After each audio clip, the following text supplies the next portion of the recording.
What's going on, everyone? It's Dirty Collector, and today we're going to be talking about Gotham Knights. And I'm going to be answering the big question, at least my opinion of the big question is it good or is it bad? In my opinion, the game is okay. You're probably wondering, what do you mean by okay? It's not as bad as Marvel's Avengers.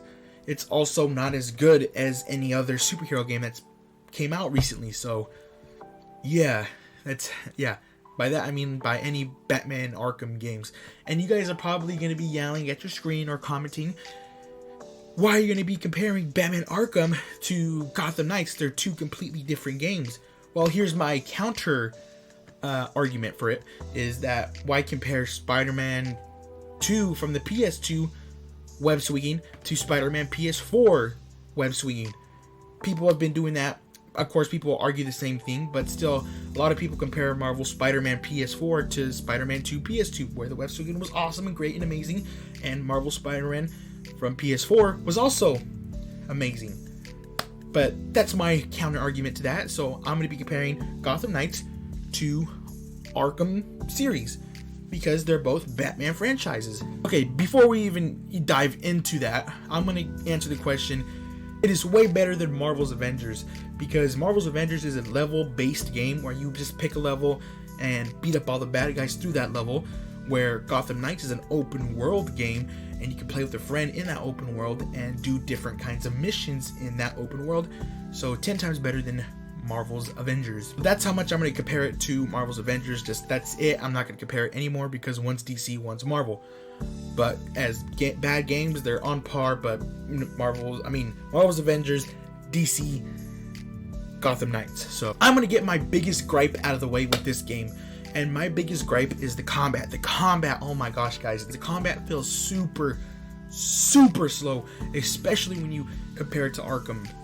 But I know it's supposed to be a co-op thing where you're supposed to be playing with other players, but none of my friends didn't want to play Gotham Knights because they knew that the game was trash already, so I didn't get to play with anybody, so I was by myself.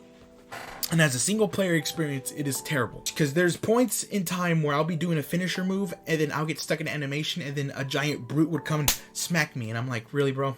And I take damage. I take like half my health. I played as Batgirl most of the time, and towards the end of the game, I started playing as Red Hood, and Batgirl felt more stronger, and I did all the same things I did for Batgirl to Red Hood, all the augments, suit augments, the mods and all that for the suits and the weapons and all that.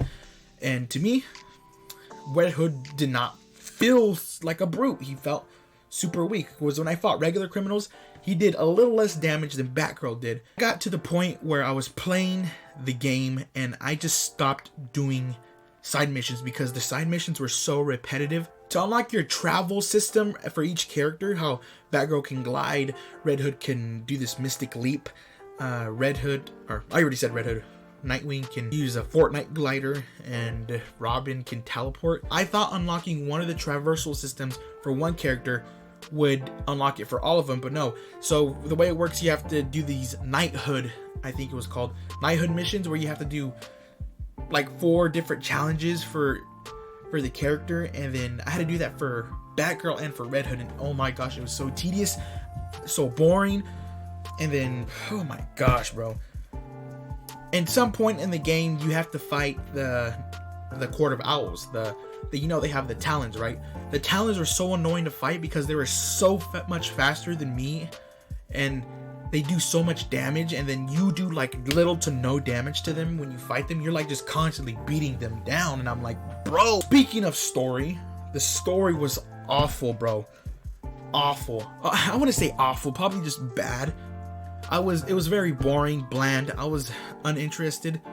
The beginning, it starts off strong. It starts off with Batman dying, bro. Like, Batman, right off rip, Batman is dead. Like, I thought they were gonna do a cutaway for like, oh, it's not gonna show Bruce Wayne, like, oh, the mansion got collapsed, where's Bruce Wayne, I don't know.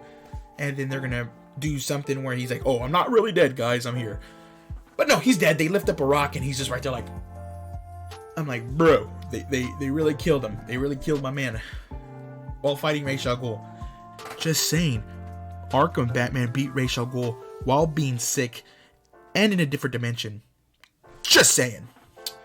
Arkham Batman is different. He's built different, bro. I think to me, the story was also like very long too.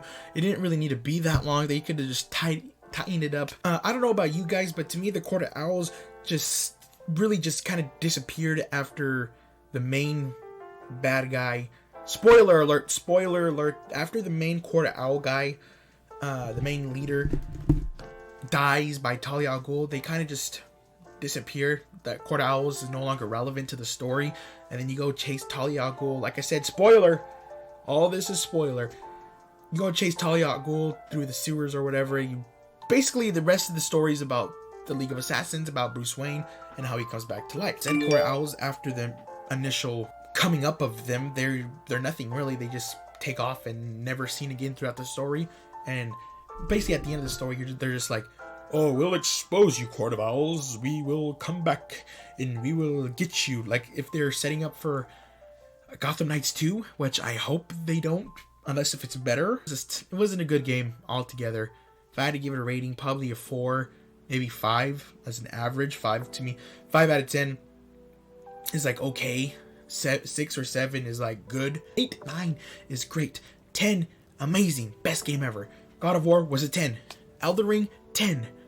This game, 4, maybe 5. 5 could be pushing it. And yeah, please leave a like, comment, and subscribe.